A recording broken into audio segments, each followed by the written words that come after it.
Six the law, freestyling, straight chilling with Hazel at Creative Loop, making loops back at home on Fruity Loops. Everybody knows that I have a troop of soldiers behind me because I work with my whole team, working on the dream, fascinated, fabricated. We don't do that. This is really off the dome. I haven't done this in a while. Yo, it's Mike on the mic.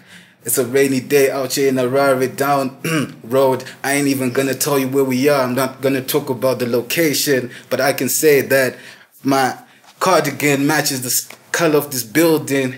Hey guys, welcome back to Creative Loop TV.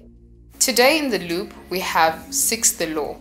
Six the Law is a Zimbabwean hip hop artist, producer, and NFT expert.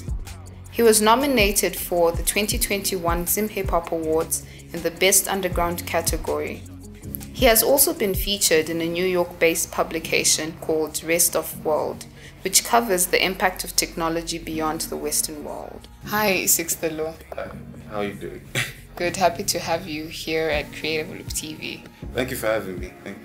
It's good to be here. So let's start off with Six the Law. Interesting name, rather sentence. What's the inspiration behind that? First of all, it came from a place of trying to find something unique. So in high school, my nickname was G6, and that was sort of the moniker which I used as my artist name. And then after time, I was just like, yo, I googled G6 and there's a bunch of G6s around the world, and I'm like, I can't have that. And then I just took the 6 from G6, and then I translated my second name, which is Murao, which means the law, and took Six the Law, and then stylized the 6 as VI, Roman numerals. Is the name representative of your work, or it's just a name? I think it's actually, in a way, because I sort of play by my own rules, and I like innovating, so it's kind of like Six the Law, so I determine what the law is, what the rules are, pretty much. So I've never thought of it like that, but then to be honest, like when I look back, yes, that's exactly what it is. So besides Six the Law, what's your actual name? Okay. Well, that's my actual name. No, I'm just joking. My name is Michael Msekiwa. Okay. Yeah. Interesting. So I noticed that you were, what started, producing or hip hop? Which came first? I would say I started primarily as a beat maker. I started making beats, and then at first it was just a hobby. This was like when I was about 14 years old, and then I couldn't find people to get on my beats, and then I just became a big Kanye West fan at the time and figured like, you can actually rap over your own beats. Then that's when I started like writing my own songs on my own beats, and then so I'd say it's beat making that came first, and then the artist side. What does it take to be, say, a producer, a beat maker, a hip hop artist in the Zimbabwean atmosphere? It takes a lot of tenacity and a lot of consistency and a lot of intentionality, understanding who your target market is, understanding your message, and really creating a world around those two things. And also understanding that you have to talk to your fans, not at your fans. It needs to be a dialogue. But also not being afraid to take strong creative leaps and just staying true to who you are.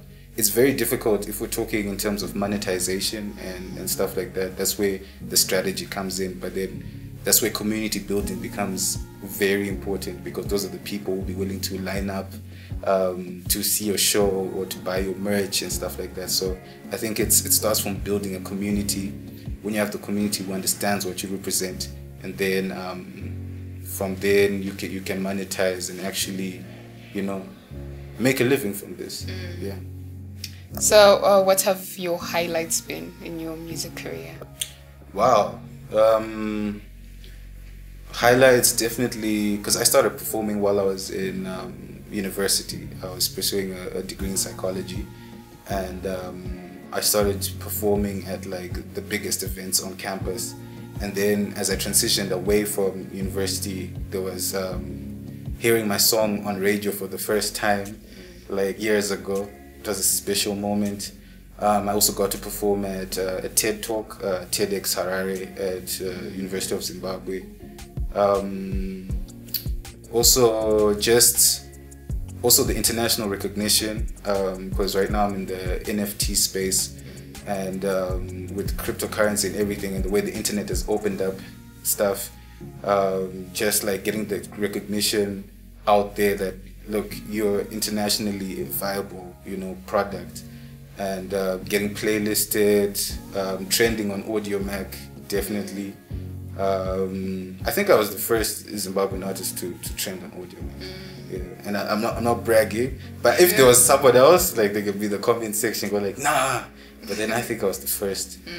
Trended twice. But yeah, there's a lot of highlights. But yeah, it's a blessed journey. Yeah.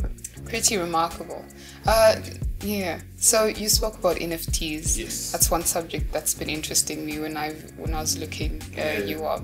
You do that a lot, and you were featured in a New York publication on NFTs. Tell us about that. We have covered a number of Zimbabwean, not a number, there's a few that are Zimbabweans that we've wrote about on our magazine that do NFTs, but a lot don't know what it's about, how to utilize this. So tell us a bit about NFTs. Okay, I won't go too deep. I'll just summarize because it can get confusing. So NFTs, pretty much, like, I'm pretty sure everyone knows Bitcoin, right? And Bitcoin is a cryptocurrency. And this cryptocurrency is backed by technology called blockchain. And what blockchain does, it pretty much verifies and authenticates every single transaction, and like authenticates ownership. It's like an open ledger system. So it pretty much records every single transaction and allows everyone to see where funds are being transacted, that sort of thing. It was created to counter the banking system. It was just like an alternative where they were like, okay, let's digitalize human trust and allow, like, okay, if there's a transaction, if we make a transaction, everyone can see who sent and where the money is going, that sort of thing. So Bitcoin is like one of like thousands of different types of coins, right? And these coins are called fungible tokens because they can be transferred and be broken down. Like, it's like money. It's like the way we can transact with dollars, and we can break it down to cents. A non-fungible token, NFT, is pretty much a token that cannot be broken down. So it's something like with a unique rare quality that's like an artwork or a piece of music, that sort of thing, where it's like, if I have a Mona Lisa, chances are that, like, I'm the only one who has the Mona Lisa. It's not like we all have Mona Lisas, and you can't break it into a piece. You can't own a piece of the Mona Lisa. You have to have the whole thing. So that's pretty much, it's just digital collectibles, digital art, that sort of thing, and which is authenticated by this blockchain technology. So it's literally, it can be a picture, it can be music. That's what I started selling, music NFTs. How I did it was like, I sold like a specific type of copy of my music. So it's called a 24-bit wave master file, which is like a high quality version of the music.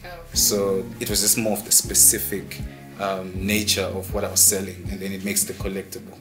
Like, if I release a song on radio but there's one CD, that type of thing, so someone would buy that CD and they'll be like, yo, I'm the owner of this CD. So you're not signing away your rights, you still own the rights to your music, but then people are buying the specific nature of the collectible.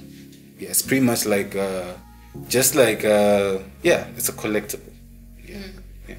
So is there much money to be made in the NFT space? I think there is a lot of money to be made in the NFT space.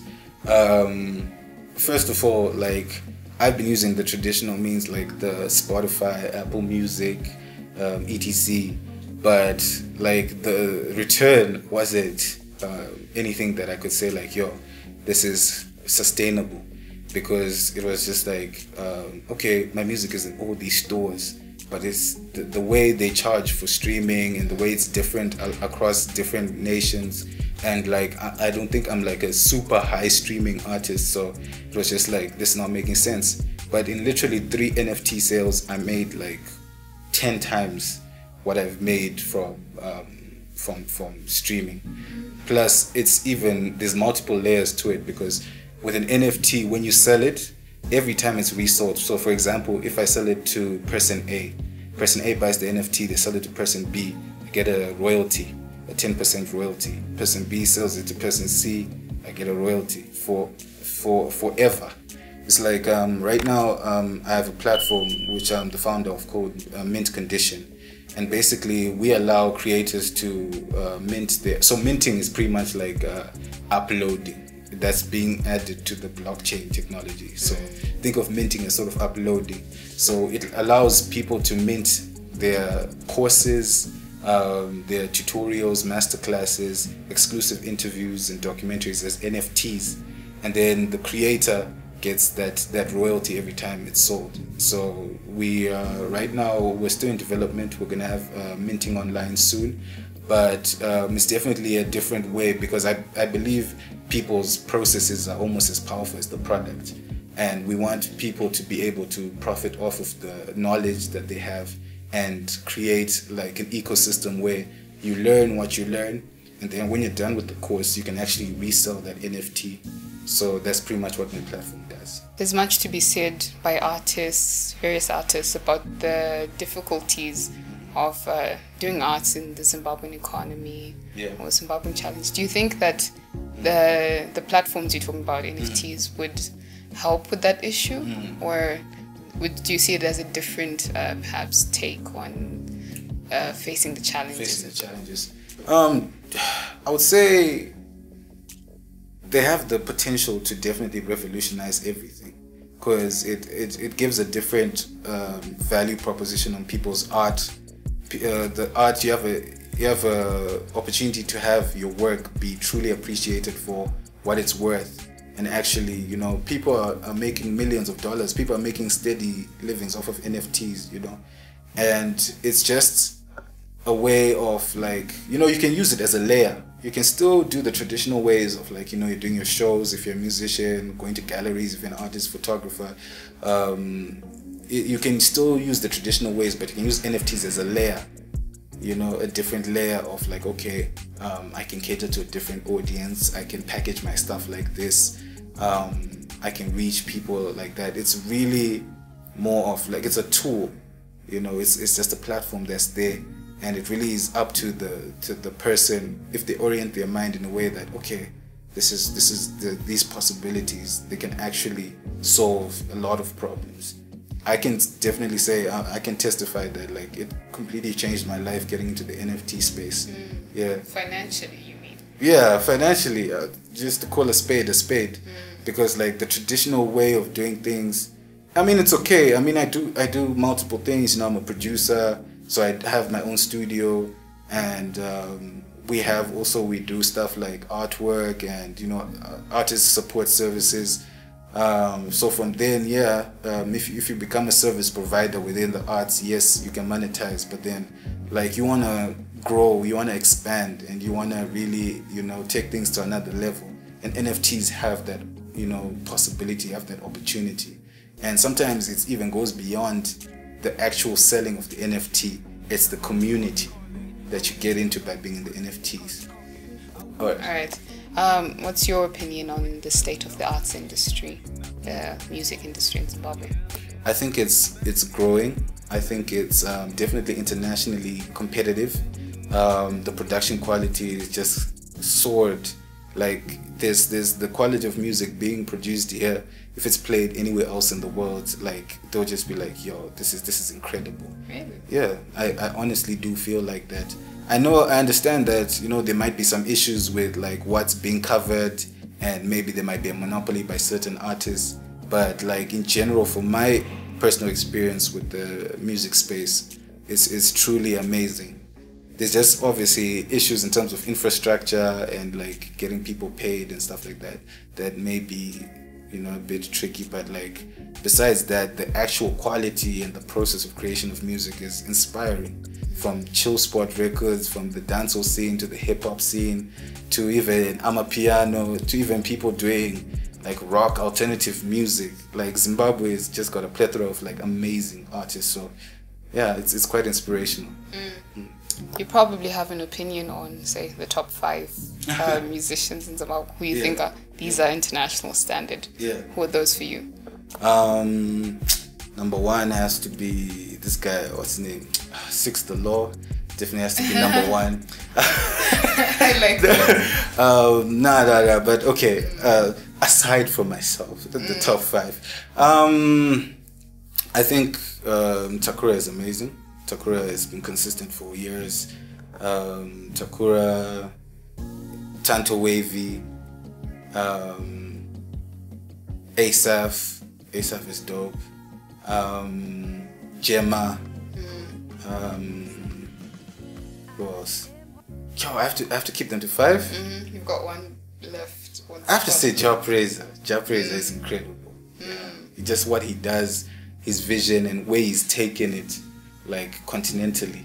You know, you can have, like, if Jah Praiser does a show in Nigeria, you have Nigerians coming out. You know, it's amazing. Like, he's one of our best exports. Yeah. Yeah, you can't go without us asking this relationship status. Okay, relationship status is very, very taken. I'm very taken. You know, happily taken. Yeah. Thank you so much. And we are building an empire, going from level to level, highest level, making sure that we reach the masses, making sure that we reach the people who need to hear this message. And I understand that this is top of the dome, but I feel like my mind is made of chrome or gold or any other rare material, because this material is something that I dig deep, that I mine, and my girl works at a mine, geology. She talks about all these special types of rocks and all these type of special materials, and I channel that type of mentality to what I work, because I drop mental gems. Do you understand what I'm saying? So this is like we are mining. Do you understand what's going on right here? This is Six the Law, Creative Loop TV, NFT Papi. What's good, people? This is Six the Law on Creative Loop TV. You can see me, see my material on Six the Law. That's on Facebook, VI the Law. That's across the board, Twitter, IG. Check out my page, Mint Condition app, if you're interested in NFTs and want to get into the NFT space. And we out here. Bless.